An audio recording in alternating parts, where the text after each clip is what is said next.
prejudice. But Marie and her family have found that their Chinese values of strong family unity and hard work have helped them to find a true home in Moscow, Idaho. How come that we went into the restaurant business was my father and mother came, well, he said, well, let's go around the Palouse country, see what it is.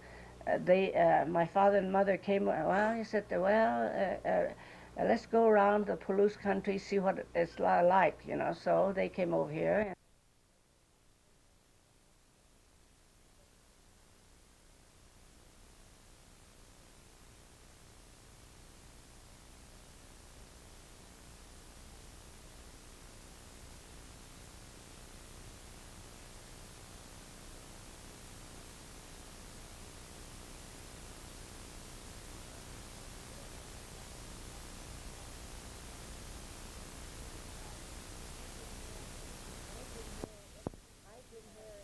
I've been here ever since 1920, but I could not become a U.S. citizen until 1943. Pearl Buck was one of the persons that got this law changed in the U.S. government. And so as soon as we were able to join, my husband and I went to get our citizenship paper at that time. And if you're not a citizen, of course you cannot buy land or building or anything like that. And so at that time you have to buy it in your children's name because they are citizens and they are allowed to buy. And we cannot even vote all these years until after we become citizens. I had to do a little bit better in order to succeed. See, that's been that way throughout my life. If I want to hold down a job, no matter what, I had to put out a little bit more effort to be a little bit better in anything I do. So came a little depression or something, they'd hold on to me and get rid of the others. But if I were equal, I would have been the first one to be let off. That is racially, because if you're competing with a bunch of Caucasians, you're just mud. Unless you excel in your ability a little bit better. I stopped. It was a noon hour, so I thought I'd stop, and my wife and my son was about 1.5 years old. Stopped at a restaurant there and didn't get waited on, and finally the waitress came over and said, "Are you Japanese?" And I said, "Of Japanese descent, yes." "Well, we don't serve you, so." I think she was more embarrassed than I was, but we left. Well, one day we went in there was a drunk in there. He saw us eating. He got on the table and started preaching. He says, "We got to get rid of them. We got to kill them. They're causing us a lot of trouble." That was us. We had nothing, just a fork and knife. And the guy I was with, he was from Manzanar too. And I told him, I said, "You know, we're going to be attacked not by one person, but the whole mob in here." When they call me names having to do with my race, it takes me more personal than if they tell me that I'm ugly. So because you are aware. I think it takes me, it bothers me more because they're insulting my whole race. They're insulting my whole background and what I believe in. Dean French was the dean of women at that time, you know. She had a good talk with my sister. Says, "Well, you mustn't go out with American boys too much, you know. I mean, but of course my sister didn't go overboard, but she have her regular friends, and they said, well, if the other students can keep the boyfriends, why can't I you know, go out on dates with them?" I've always felt like I've been special because I'm Oriental, because I'm Chinese, and I've always felt it all the way through school. If in the classroom they would know me first, but before they knew all their other little faces in the room, they would know my name first. They would know, you know, their expectations of me, that they would know me first. So I always considered it special. I always thought that I'm so special that everybody's going to notice me. So to me, it's never been a negative discrimination. It's always been positive, and you know, and this is my experience with it. And therefore, when kids call me names, it's just the fact that they're noticing that there's something special about me. When I go to staffing, I know people, if they, you know, initially they have a hard, they would, I don't think it's making fun, but they would call attention to, like, to some, how I would pronounce some words. And I, you know, I think, I don't know, I've never experienced that before. I was an exchange student before, and it wasn't that, you know, not much attention was given at that time. But here it seems to me that maybe people are not used to other cultures as much, or, you know, like we were saying before, there's that veneer of discrimination maybe to other than, you know, to a culture other than your own. Where I could see that he just, instead of heading for San Pedro or San Francisco, we headed east. And I knew we were going to Mexico. I knew how to navigate to. Like me, I had a skipper's license when I was on Sunabo. And by doing that, it took us about 15 days to get back from Hawaii. But we finally ended up in San Pedro. See, our home port was in San Francisco. Well, we got in okay. But then, you know who was waiting for me? Guess who? The FBI. You know, about a dozen of them. They come up and they grab me and says, "Now, don't you get away. You're going to get off this ship." I said, "We don't trust you." But did you know that all the Caucasians deserted us? Ones I knew for years. Well, the propaganda was that the Japanese were treacherous. You cannot trust them. They all believe that. See? I'm proud to be a Japanese American now. I wasn't, I was always proud of that, but it meant a lot of trouble during the war years. But having weathered the storm and went through all the troubles and getting through it, you know, in good shape, I always say that I'm proud to be a Japanese American. This is roughly around 2 weeks when a definite word came that we had to leave. We weren't going to be able to stay the summer. We had talked about it ever since December 7th. But it was middle of May when I left, and we had just about 2 weeks notice to get everything in, to get all your business in order, dispose of anything. I sold a refrigerator for $5. Sold a pickup, 1936 model Ford pickup for $50. And a man who was, I considered a good friend, traded with him at a service station. Well, I figured it was a good friend. He said, "I will send you the other 25 when you let me know when you get there, your address," which I did. I never did see him again, so I got $25 for a 1936 pickup. Camp life, I spent 2 winters. Severe cold that we weren't used to coming from Seattle area, and real hot summers that we weren't used to. The lack of privacy, and that was one of the worst. And of course, the cramped quarters. When I went back into camp, I had my mother and 2 sisters and my wife and I, and baby, in a 20 by 20 foot room. So you can imagine, no running water, just bare light bulbs hanging down from the ceiling, no partitions, no toilets. It was a community toilet. I guess by the time I went there, it was a little better. It used to be they didn't have toilets. It was outdoor without water. Those that went and opened up the camp in Minidoka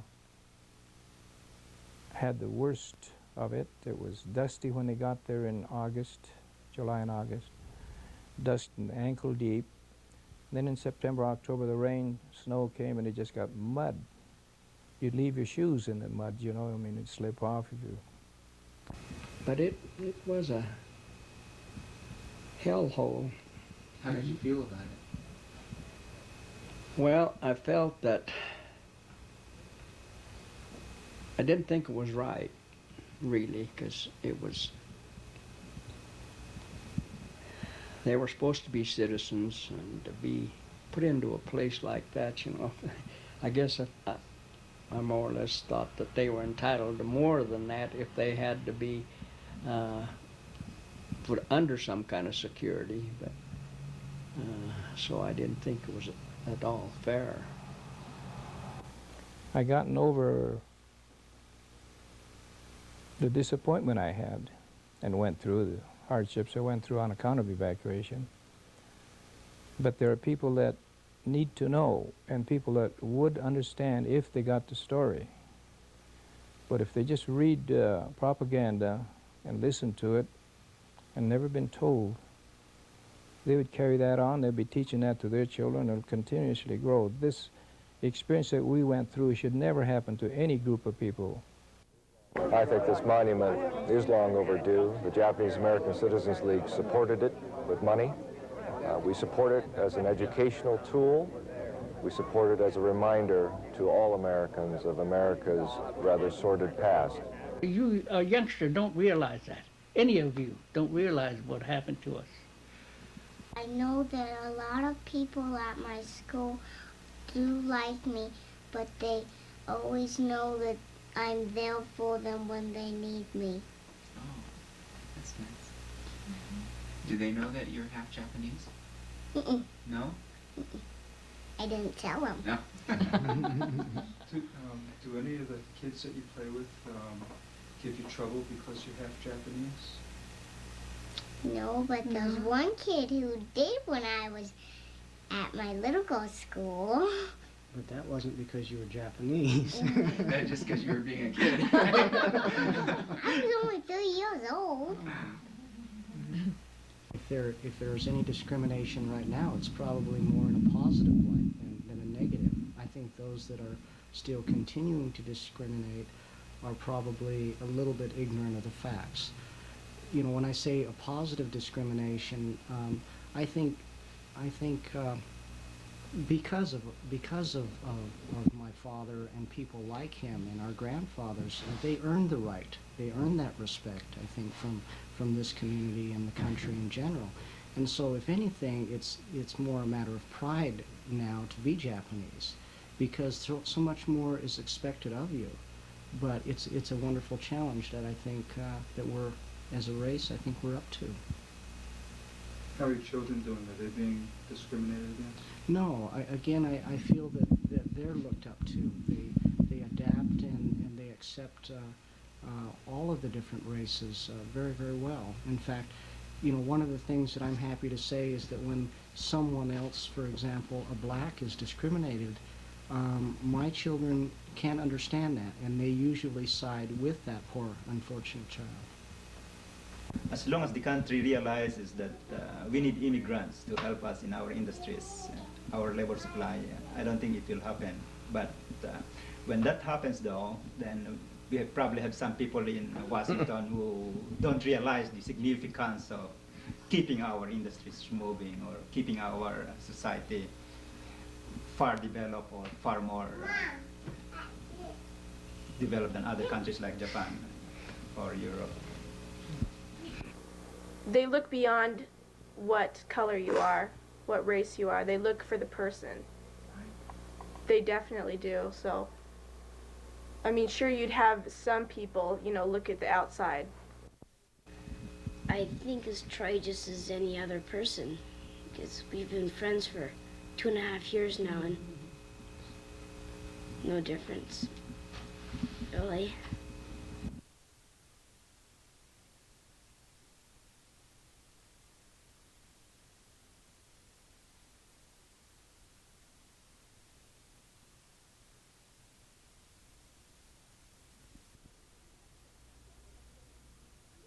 Seven of them.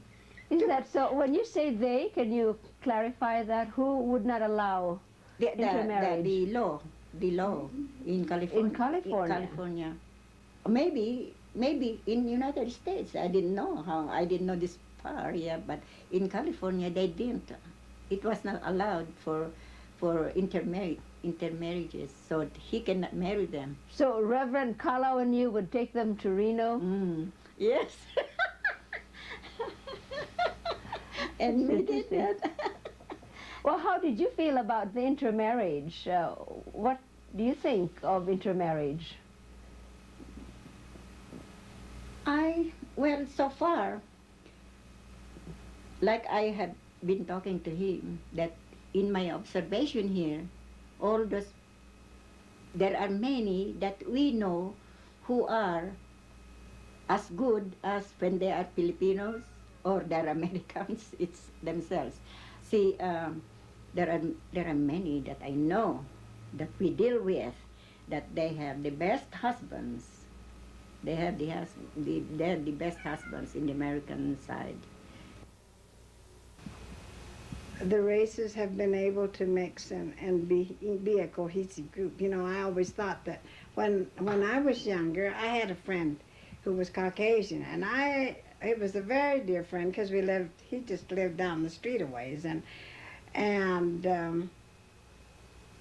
if something came up and he proposed to me, I still, as much as I thought of him, I wouldn't have thought of marrying him because at the time Caucasians were, you know, and Japanese marriages just didn't go. And they had all these laws too that regulated us from. So since that time, it's really been almost a complete turnover, and because we have children in his side of the family and mine too, who are married to Caucasians, and doing very nicely. And I think just as much of the daughter-in-laws as if they were Japanese, and I think the grandchildren naturally.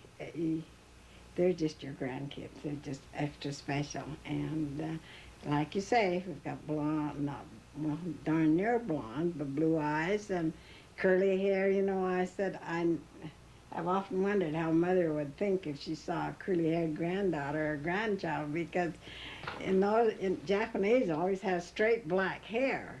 And here we have all our grandchildren who have pretty curly brown hair, you know, beautiful, all his complexion and everything. And somehow I feel like that the offsprings of an intermarriage, the children seem to be stronger and healthier, better in stature. They're taller. They're better looking. They're much more intelligent in school. I mean, all the children, you know, have done very well in school. So far, so they always talk about hybrids, you know, the first strain of a hybrid being so good, whether it's wheat or corn or whatever. I kind of think that with children too. Each of us, when we graduated from high school, went to Hawaii for a summer. And of course, we had been raised, you know, amongst, you know, in Moscow, you know, and essentially in an all-Caucasian community. Atmosphere. And so when I went to Hawaii, it was the first time I had been immersed into, you know, a multicultural setting. And I realized when I came back that my dad was right, and that I would marry within my, you know, at least within the Orientals. And so then Leonard and I started, Leonard already was working on his master's, and so we started dating when I was a freshman in college, and I was married at the beginning of my sophomore year. And I really feel, and you can ask my own children this because they've also gone through this, but I still feel quite strongly. You would say you're raising your family, you and Leonard, according to the more traditional Chinese way. Well, from the standpoint of who they marry, okay, and who they want to make lifetime commitments to as far as a family. How do you feel about that? I don't know. I've never thought about it. I just kind of think about more of getting through college and finding my own career before I even think of having somebody else to marry. They have a lot of priorities as to what kind of guys that we date. They would want us to marry a Chinese and in our race. I agree, I see their standpoint, but it's it's a modern world and you're living in a white world. So I think of myself as both Chinese and American and white and stuff. Ludi's parents were, I'm sure, a bit apprehensive, more for her sake, I think, than mine. Right. They were concerned that she wouldn't finish school, that she had been a valedictorian and all of these things in school, and they had great aspirations for her.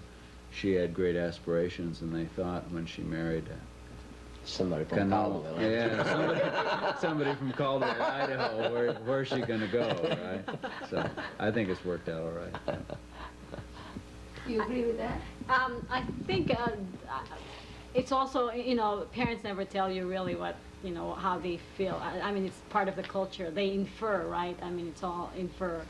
And I think my mom has inferred to me that when she grows old, you know, I won't be there as a girl. You know, usually the woman takes care of your aging parents, and she was quite apprehensive about that I won't be around. Of course, because in my, you know, I'll follow my husband. Is that what she was worried about? So how is it now? She comes every 2 years, sometimes with my mom or with just, I mean with my dad, and she comes and visit, and I tell her, you know, when she needs me, I'll be ready, you know.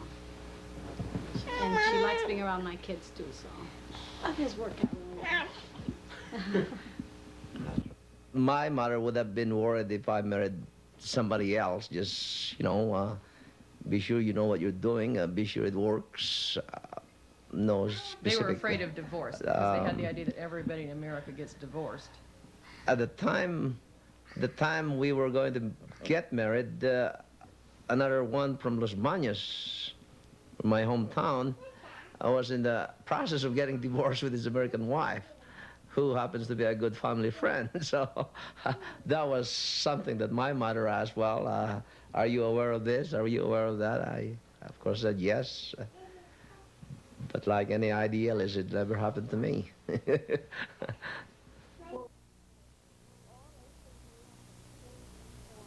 All Asian groups have experienced forms of discrimination. In early days, there were laws preventing Asians from becoming citizens and owning land. Prejudice was extreme against the Japanese Americans during World War II. An unfortunate example of this was the construction of Camp Minidoka, where thousands of Japanese Americans were interned. I'm proud to be a Japanese American now. I was always proud of that, but